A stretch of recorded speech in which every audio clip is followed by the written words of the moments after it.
Assalamualaikum warahmatullahi wabarakatuh. Perkenalkan, nama Animo Idul Zikri dengan NIM 11 22 034 000048. Dibuatnya video ini untuk memenuhi video UAS terkait mata kuliah pencetakan dan pentasihan Al-Quran.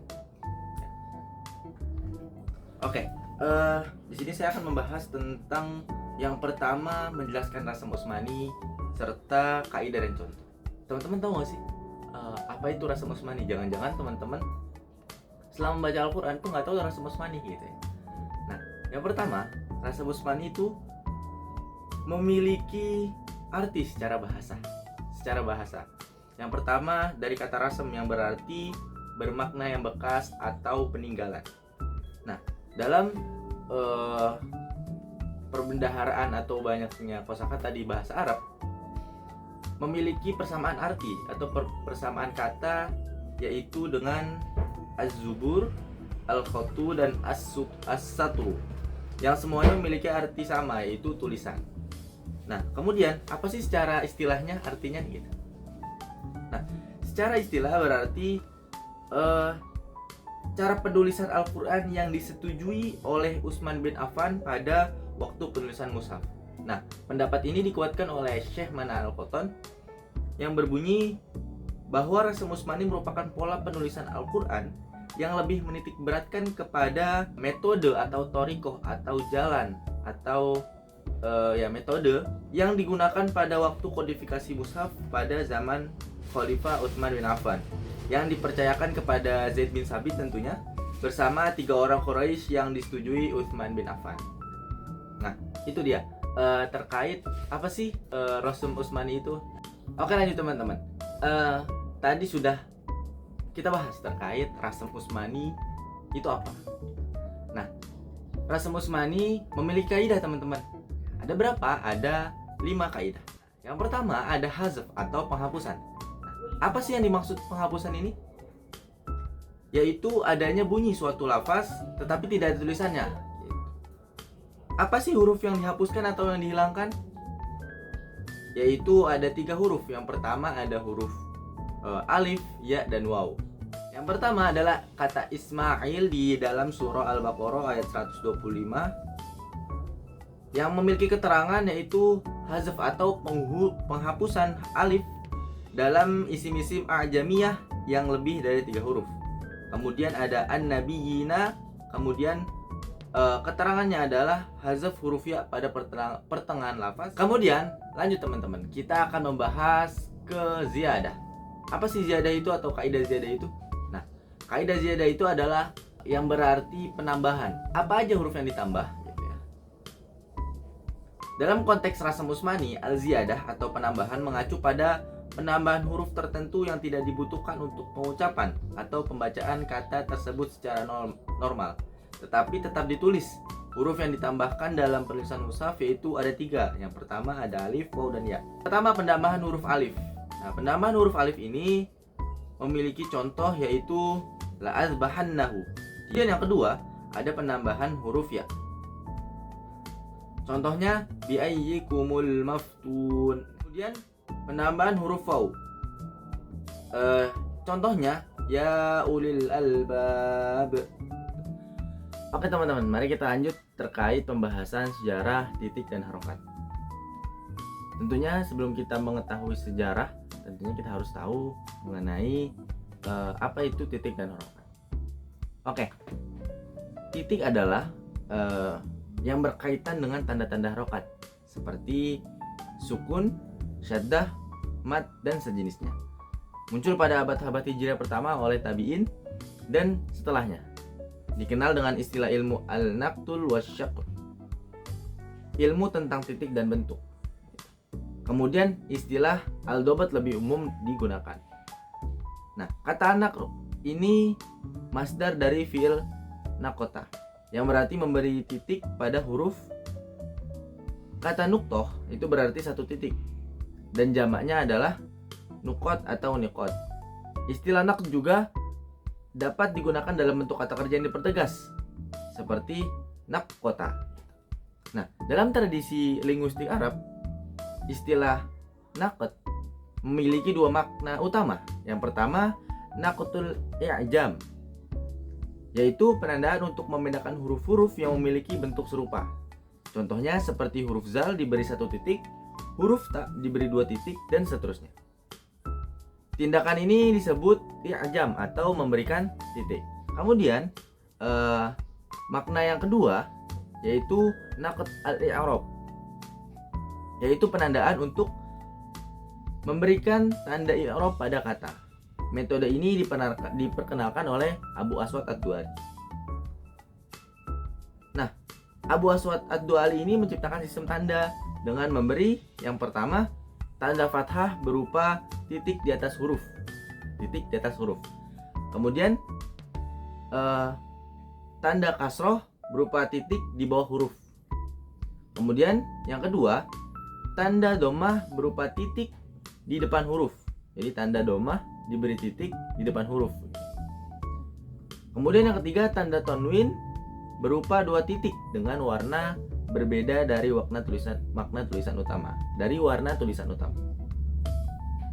Kemudian kalau tadi kita sudah bahas an-naqt, kita bahas selanjutnya asy-syakl atau harokat, yang berarti sesuatu yang serupa atau mirip gitu. Nah, kata syakl ini berasal dari fi'il, yaitu syakala. Juga digunakan dalam konteks mengikat, seperti syakala al-dabb, yang berarti mengikat kaki hewan dengan tali gitu. Representasi harokat dalam tulisan Arab memiliki 2 metode. Yang pertama, metode kuno yang tidak digunakan, dan yang kedua, metode yang masih digunakan. Adapun metode yang tidak lagi digunakan yaitu penggunaan titik bulat. Sementara metode yang digunakan saat ini dengan bentuk persegi panjang. Nah, penjabarannya yaitu metode yang pertama yang dipakai adalah titik bulat. Nah, titik bulat ini sebagian besar sumber menyebutkan bahwa sistem pertama untuk mempresentasikan harokat dalam tulisan Arab ditemukan oleh Abu Aswad ad-Du'ali.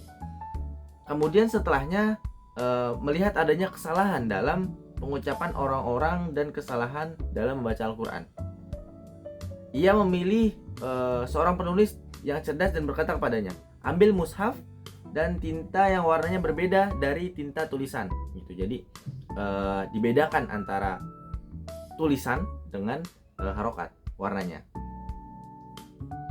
Lalu ketika ini masih perkataan tadi, lalu jika aku membuka bibirku, letakkan 1 titik di atas huruf gitu. Ketika menutup bibir, letakkan titik di samping hurufnya. Dan jika aku memisahkan bibirku, letakkan titik di bawah huruf. Jika aku mengikuti salah satu dari harokat ini dengan suara sengau atau gunnah, letakkan 2 titik. Maka dimulailah penandaan mushaf. Kemudian metode yang kedua yaitu metode persegi panjang yang sudah berlalu 1 abad. Dan para penulis mushaf masih menggunakan titik i'rab yang diciptakan oleh Abu Aswad ad-Du'ali. Namun, penggunaan titik jema' yang ditemukan pada paruh kedua abad pertama Hijriah bersama dengan titik i'rab menyebabkan penulisan menjadi lebih berat dan melelahkan para penulis. Mereka membutuhkan 2 atau lebih warna tinta gitu, makanya tidak digunakan lagi. Nah, dengan hal ini bisa membingungkan pembaca karena kemungkinan terjadi kekeliruan antara titik i'rab dan juga titik ijma'.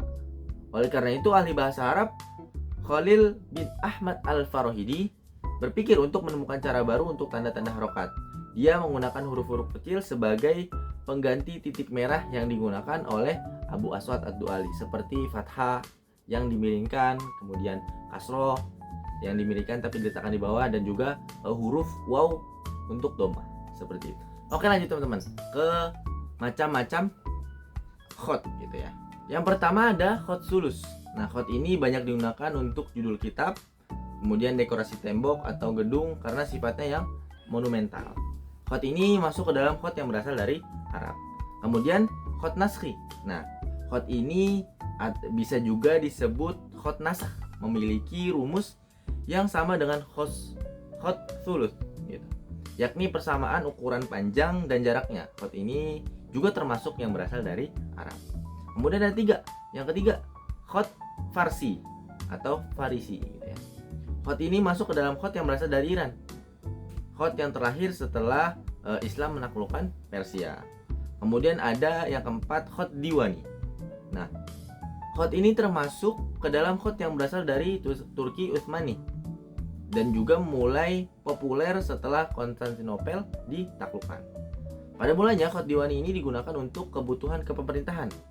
Oleh karena itu disebut dengan Diwani atau Diwan yang berarti kantor yang tersebar ke masyarakat. Khot ini dipergunakan untuk menulis dokumen, buku resmi negara, dan kebutuhan pemerintahan yang lainnya. Dan di era sekarang ini digunakan untuk dekorasi. Kemudian yang kelima, khot Diwani Jali. Nah, khot ini juga berasal dari Turki Utsmani yang dikembangkan dari khot Diwani. Makanya namanya mirip ya. Nah, diolah oleh kaligrafer ternama yakni Shahlan Pasha dan dahulu digunakan untuk menulis peraturan atau surat yang ditujukan ke luar negeri, Kemudian yang ketujuh, khot Kufi. Nah, khot ini masuk ke dalam khot yang berasal dari Arab, tepatnya di khot Kufah, Irak. Khot Kufi adalah khot yang paling tua atau yang muncul sebelum Islam. Khot Kufi sangat mudah dibedakan karena bentuknya yang kaku dan mempunyai sudut persegi yang mencolok. Kemudian yang terakhir ada khot Riq'ah. Nah, khot ini dikenal sebagai khot yang ditulis dengan cepat dan banyak digunakan oleh mahasiswa dan dosen di Universitas Al-Azhar Kairo atau madrasah yang berada di Mesir. Oke teman-teman, mari kita lanjut ke materi yang terakhir, yaitu sejarah standarisasi mushaf Indonesia. Nah, sejarah standarisasi ini dimulai di tahun 1650-an. Departemen Agama Indonesia mulai membentuk atau menerbitkan mushaf Al-Quran dengan pedoman tanda baca tertentu, tetapi yang diterbitkan ini masih belum sesuai dengan Rasam Utsmani. Nah, makanya nanti ada beberapa muker atau musyawarah kerja yang memang memusyawarahkan terkait mana-mana saja yang pas ditulis di Al-Quran atau sesuai dengan Rasam Utsmani. Nah, muker yang pertama atau musyawarah kerja yang pertama di tahun 1974 yang dilakukan oleh ulama Al-Quran. Nah, muker ini merupakan inisiatif untuk menjelaskan penulisan Al-Quran di Indonesia agar sesuai dengan standarisasi global dan mengakomodasi kebutuhan umat Islam setempat. Kemudian muker ini berlangsung hingga tahun 1983. Nah, lumayan lama ya, hampir 9 tahun. 9 tahun muker ini berjalan. Dan menghasilkan kesepakatan penting bahwa mushaf Indonesia harus menggunakan Rasam Utsmani sesuai dengan riwayat Hafiz An-Asim. Selain itu disepakati pula pembakuan tanda baca wakaf dan harokat yang bertujuan untuk mempermudah pembelajaran dan pembacaan Al-Quran. Nah, kemudian pada tahun 1983 itu mushaf Al-Quran standar Utsmani atau yang disebut MASU pertama kali selesai ditulis oleh Muhammad Syazali Sa'ad. Mushaf ini diresmikan di tahun 1984 yang melalui surat keputusan Menteri Agama. Nah, mushaf ini yang menjadikan mushaf standar resmi pertama di Indonesia. Kemudian mushaf ini diterbitkan beberapa versi, gitu ya. Yang pertama ada versi merah di tahun terbitnya 1983, kemudian ada versi yang hijau 1984 sampai 1985, kemudian ada versi yang terakhir versi biru di tahun 1986 sampai 1987. Kemudian pada akhir 1990-an upaya lebih lanjut dilakukan oleh ulama Indonesia untuk menyempurnakan MASU ini atau mushaf Al-Quran standarisasi Utsmani. Nah, pada 1999 sampai 2001 mushaf ini ditulis oleh Baikuni Yasin, cucu dari penulis edisi perdana bersama timnya. Hasilnya adalah MASU edisi kedua yang diterbitkan pada 2022. Kemudian pada tahun 2007, Lajnah Pentasihan Al-Quran melanjutkan upaya penyempurnaan melalui sidang pleno. Dalam sidang ini dilakukan penyesuaian terhadap klarifikasi surat Makkiyah dan Madaniyah, serta pembakuan nama-nama surah yang sebelumnya memiliki lebih dari satu sebutan, gitu ya. Kemudian perubahan ini bertujuan untuk menyelaraskan mushaf dengan kebutuhan umat Islam Indonesia serta tradisi melalui penulisan mushaf global. Seiring berkembangnya waktu, masuk menjadi simbol keseragaman dan kualitas mushaf Al-Quran di Indonesia. Dengan dukungan Lajnah Pentasihan Al-Quran atau LPMQ, mushaf ini terus diperbarui untuk memastikan ketepatan, keindahan, dan kemudahan untuk pembacanya di umat kalangan orang Indonesia.